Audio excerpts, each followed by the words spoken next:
আদালত থেকে বেরোনোর সময় বিস্ফোরক পার্থ চট্টোপাধ্যায়।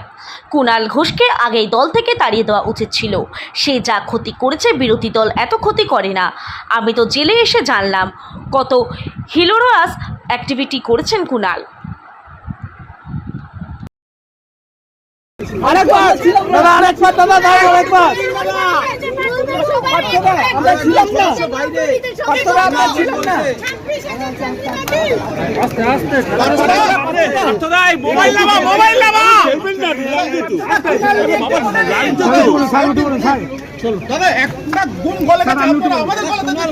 মন্ত্রিসভা আরো একজন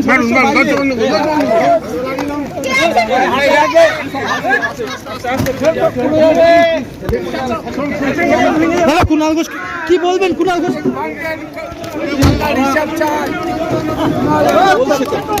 বলছে তো